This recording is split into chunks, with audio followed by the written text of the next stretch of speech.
బ్యాచిలర్స్కి సింపుల్గా ఎక్కువ ప్రాసెస్ లేకుండా ఈజీగా అయిపోయే చికెన్ కర్రీ చేస్తున్నా. ఇది రైస్లోకి మరియు చపాతీలోకి రెండింటిలోకి చాలా బాగుంటుంది.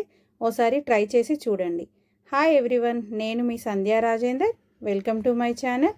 నేను ఈరోజు 1/2 kg చికెన్ తీసుకున్నా. దాన్ని సాల్ట్ వేసి శుభ్రంగా కడిగి పెట్టుకున్నా. 1/2 kg చికెన్కి సరిపడా ఆనియన్స్ కట్ చేసుకున్నా. నేను ఒక పెద్ద సైజు ఆనియన్ కట్ చేసుకొని పెట్టుకున్నా. మీకు ఇష్టం ఆనియన్స్ ఎక్కువ వేసుకోవాలన్నా వేసుకోవచ్చు. నెక్స్ట్ ఒక టమాటా తీసుకున్నా, దాన్ని కూడా చిన్నగా కట్ చేసుకొని పెట్టుకున్నా. తర్వాత ఒక కడాయి పెట్టి అందులో సరిపడా ఆయిల్ వేసి అది వేడైనాక హోల్ గరం మసాలా వేసుకున్నాను. తర్వాత సన్నగా కట్ చేసి పెట్టుకున్న ఆనియన్ కూడా వేసుకొని మీడియం ఫ్లేమ్లో పెట్టుకొని ఫ్రై చేసుకోవాలి. అందులో 2 కట్ చేసి పెట్టుకున్న పచ్చిమిర్చి వేసుకున్నాను. తర్వాత కొంచెం కొత్తిమీర కూడా వేసుకున్నాను. 1½ స్పూను అల్లం వెల్లుల్లి పేస్ట్ వేసుకొని మంచిగా పచ్చివాసన పోయేలాగా ఫ్రై చేసుకోవాలి. అప్పటికప్పుడు పట్టుకున్న అల్లం కూడా వేసుకోవచ్చు. టేస్ట్ మాత్రం చాలా బాగుంటుంది అట్లా వేసుకుంటే. అల్లం ఫ్రై అయినాక కట్ చేసి పెట్టుకున్న టమాటా ముక్కల్ని వేసుకోవాలి. అందులో 1/2 స్పూను పసుపు, 1 టేబుల్ స్పూన్ సాల్ట్ వేసి బాగా కలుపుకోవాలి. నెక్స్ట్ మనం కడిగి పెట్టుకున్న చికెన్ను కూడా వేసుకొని మొత్తం మిక్స్ అయ్యేలాగా కలుపుకోవాలి.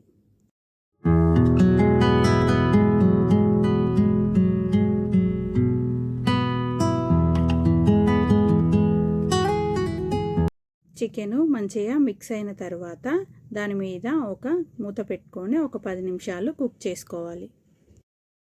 10 నిమిషాల తర్వాత మూత తీసి చూస్తే చికెన్లో చూడండి వాటర్ ఎలా బయటికి వచ్చాయో. అందులో మనం ఇప్పుడు సరిపడా కారం వేసుకోవాలి. నేను 1/2 kg చికెన్కి చెంచాన్నర కారం వేసుకున్నాను. మీరు రుచికి తగ్గట్టు స్పైసీగా కావాలంటే ఎక్కువ కూడా వేసుకోవచ్చు. కారం వేసుకున్నాక ముక్కకి కారం బాగా పట్టేలాగా కలుపుకోవాలి.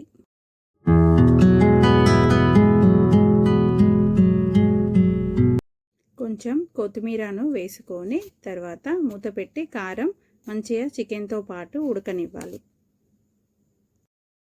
మూత తీసి కలుపుకొని చికెన్కి సరిపడా ధనియాల పొడి, గరం మసాలా చిటికెడు వేసి కొన్ని నీళ్లు పోసుకొని కలుపుకొని మళ్ళీ మూత పెట్టుకొని మంచిగా చికెన్ని ఉడకనివ్వాలి.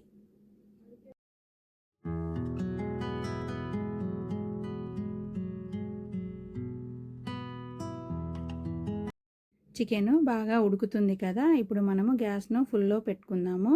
ఎందుకంటే అందులో వాటర్ ఉన్నాయి కదా, కొంచెం దగ్గర పడే వరకు ఫుల్గా పెట్టుకుందాము. తర్వాత మనము శుభ్రంగా కడిగి పెట్టుకున్న కొత్తిమీరను కూడా కట్ చేసుకొని అందులో వేసుకొని బాగా మిక్స్ చేసుకోవాలి.